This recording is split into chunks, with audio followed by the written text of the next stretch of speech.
ಏನ್ ಹೇಳ್ತಿದ್ದಾರೆ ಮಾವ ಇವರು? ಸಮರ್ಥ ಅರೆಸ್ಟ್ ಆಗಿದಾನ? ಏನಿದೆಲ್ಲ? ಏನ್ ನಡೀತಿದೆ ಮಾವ? ಅಪ್ಪ, ಅಣ್ಣ ಎಲ್ಲಿ? ಅಣ್ಣನ ಅರೆಸ್ಟ್ ಮಾಡಿದಾರ? ಯಾವ ಕೇಸ್ ಬಗ್ಗೆ ಮಾತಾಡ್ತಿದ್ದಾರೆ ಇವರು? ಹೇಳ್ತೀನಿ, ಸ್ವಲ್ಪ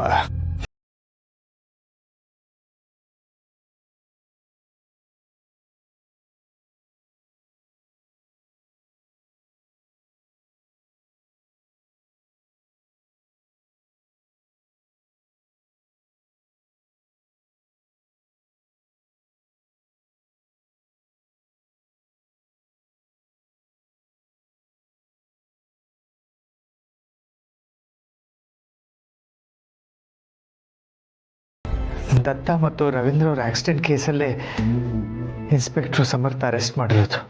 ಇಲ್ಲ, ಸಾಧ್ಯನೇ ಇಲ್ಲ. ಅಣ್ಣ ತಾತಂಗೆ ಮತ್ತೆ ಅಂಕಲ್ಗೆ ಆಕ್ಸಿಡೆಂಟ್ ಮಾಡೋದ? ಇದು ಸಾಧ್ಯ ಇಲ್ಲ.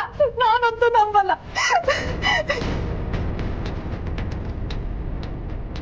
ಅಪ್ಪ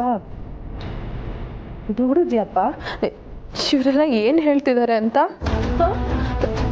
ಸಮರ್ಥರಿಗೆ ಆಕ್ಸಿಡೆಂಟ್ ಮಾಡಿದಂತೆ. ಸಮರ್ಥ ಆಕ್ಸಿಡೆಂಟ್ ಮಾಡಿದ್ದಕ್ಕೆ ನಿನಗೆ ಈ ಪರಿಸ್ಥಿತಿ ಬಂದಿರೋದಂತೆ. ಅಪ್ಪ ಹೇಳಪ್ಪ, ಎದ್ದೇಳಪ್ಪ. ಸಮರ್ಥ ನಿನ್ನ ತಂದೆಗಿಂತ ಹೆಚ್ಚಾಗಿ ನೋಡ್ಕೋತಿದ್ದ. ನಿನ್ ಮೇಲೆ ಎಷ್ಟು ಪ್ರೀತಿ ಇಟ್ಕೊಂಡಿದ್ದ, ಎಷ್ಟು ಕಾಳಜಿಯಿಂದ ನೋಡ್ಕೊಳ್ತಿದ್ದ ಅಂತ ನೀನೇ ಎದ್ದು ಇವ್ರಿಗೆಲ್ಲ ಹೇಳಪ್ಪ. ನೀನ್ ಯಾವಾಗ್ಲೂ ಸಮರ್ಥ ಹತ್ರ ಹೇಳ್ತಿದ್ದೆ ಗೊತ್ತಾ, ನಿನ್ನಂತ ಅಳಿಯ ಪಡೆಯೋದಕ್ಕೆ ನಾನು ಎಷ್ಟು ಪುಣ್ಯ ಮಾಡಿದ್ದೆ ಅಂತ. ಆ ಮಾತನ್ನ ನೀನೇ ಎದ್ದು ಇವ್ರಿಗೆಲ್ಲ ಹೇಳಪ್ಪ.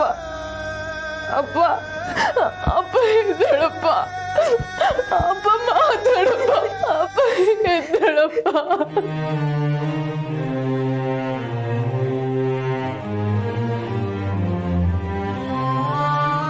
ದೇವ್ರೆ, ಎಂಥ ಪರಿಸ್ಥಿತಿ ತಂದಿಟ್ಬಿಟ್ಟೆ. ಇವ್ರಿಗೆ ಹೇಗೆ ಸಮಾಧಾನ ಮಾಡಬೇಕು ಅಂತಲೇ ಗೊತ್ತಾಗ್ತಿಲ್ಲ. ಅಲ್ಲಿ ತುಳಸಿಯವರು ಕುಗ್ಗಿ ಹೋಗಿದ್ದಾರೆ.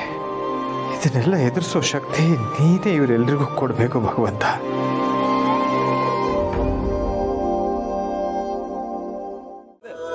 ಅಮ್ಮ, ನನ್ನ ಮಾತು ಕೇಳು. ನೀನು ಈ ರೀತಿ ಯಾರನ್ನೇ ಕಾಡಿ ಬೇಡಿದ್ರೂ ಏನೂ ಪ್ರಯೋಜನ ಆಗಲ್ಲ. ನಾನು ಈ ಪ್ರಪಂಚದಲ್ಲಿ ಏನು ಬೇಕಾದ್ರೂ ಸಹಿಸ್ಕೋತೀನಿ. ನಿಮ್ಮ ಕಣ್ಣೀರನ್ನು ಸಹಿಸ್ಕೊಳ್ಳೋ ಶಕ್ತಿ ನನಗಿಲ್ಲ. ಪ್ಲೀಸ್ ಇಲ್ಲಿಂದ ಹೊರಟ್ಬಿಡು. ಇಲ್ಲ ಪಾಪು, ನೀನು ಸತ್ಯ ಹೇಳೋವರೆಗೂ ನಾನು ಇಲ್ಲಿಂದ ಹೋಗಲ್ಲ. ನಿನ್ನನ್ನು ಇಲ್ಲಿಂದ ಕರ್ಕೊಂಡೆ ನಾನು ಹೋಗೋದು. ಅಮ್ಮ, ನನ್ನ ಮಾತು ಕೇಳು. ಯಾಕೆ ಇಷ್ಟು ಹಠ ಮಾಡ್ತಿದ್ಯಾ? ಹಠ ಮಾಡ್ತಾ ಇರೋದು ನಾನಲ್ಲ, ನೀನು. ಅಮ್ಮನ ಹತ್ರನೇ ಸುಳ್ಳು ಹೇಳ್ತೀಯ. ಏನಾಯ್ತು ಅಂತ ಹೇಳು ಪಾಪು. ನೋಡಿ, ಲೇಟ್ ಆಯಿತು. ಸಾಹೇಬರು ಬರೋ ಟೈಮು. ದಯವಿಟ್ಟು ಇಲ್ಲಿಂದ ಹೊರಡಿ. ಸರ್, ಇನ್ನೊಂದು 10 ನಿಮಿಷ ಸರ್. ಆಗಲ್ಲ ಮೇಡಮ್, ಹೊರಡಿ ಮೇಡಮ್.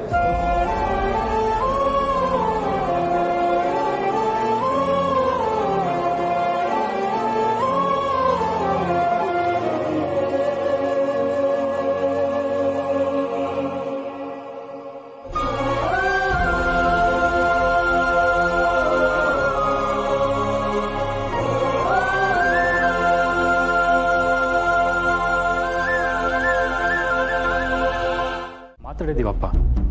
ಕೇಸ್ ಸ್ವಲ್ಪ ಕಾಂಪ್ಲಿಕೇಟೆಡ್ ಆಗಿದೆ. ಆದರೆ ಒಂದು ರೀತಿಯಲ್ಲಿ ಪ್ರಾಸಿಕ್ಯೂಷನು ಆಪೋಸಿಷನು ಎರಡೂ ನಮ್ಮ ಕಡೆನೇ ಇರುತ್ತೆ. ಏನವಿ ಹಾಗಂದ್ರೆ?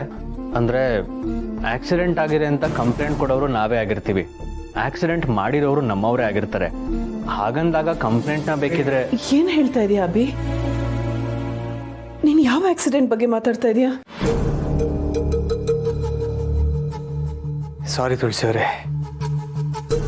ಸಮರ್ಥನ ಯಾವ ಕೇಸಲ್ಲಿ ಪೊಲೀಸ್ನವ್ರು ಅರೆಸ್ಟ್ ಮಾಡಿದಾರೋ ಆ ಆಕ್ಸಿಡೆಂಟಲ್ಲಿ ತೀರ್ಕೊಂಡಿದ್ದು ರವೀಂದ್ರ ಅವರು.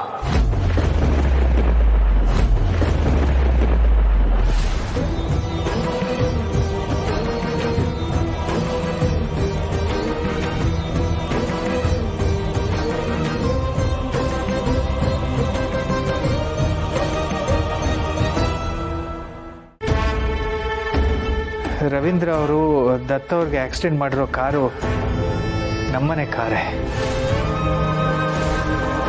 ಆ ಕಾರನ್ನು ನಾನೇ ಓಡಿಸ್ತಾ ಇದ್ದೆ ಅಂತ ಸಮರ್ಥ್ ಹೇಳಿ ಸರೆಂಡರ್ ಆಗಿದ್ದಾನೆ. ಅದನ್ನೇ ಪೊಲೀಸ್ನವ್ರು ಹೇಳ್ತಿರೋದು. ಇಲ್ಲ, ಇದೆಲ್ಲ ಸಾಧ್ಯನೇ ಇಲ್ಲ. ಇದನ್ನ ನಂಬೋದೂ ಇಲ್ಲ.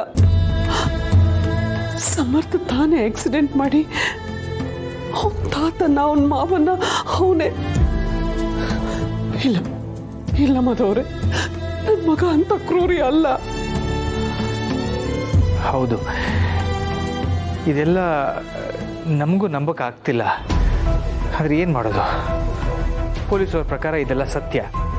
ಸಮರ್ಥ್ ಮನೆಯಲ್ಲಿದ್ದು ನೀವೆಲ್ಲ ನೋಡಿದ್ದೀರಾ. ಹಾಗಿದ್ಮೇಲೆ ಅವನು ಈ ಆಕ್ಸಿಡೆಂಟ್ ಮಾಡೋದಕ್ಕೆ ಹೇಗೆ ಸಾಧ್ಯ?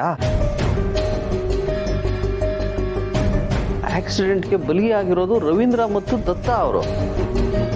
ಸಮರ್ಥ್ ಅಷ್ಟೊತ್ತಿಗೆ ಅಲ್ಲಿ ಯಾಕೆ ಹೋಗಿದ್ದ?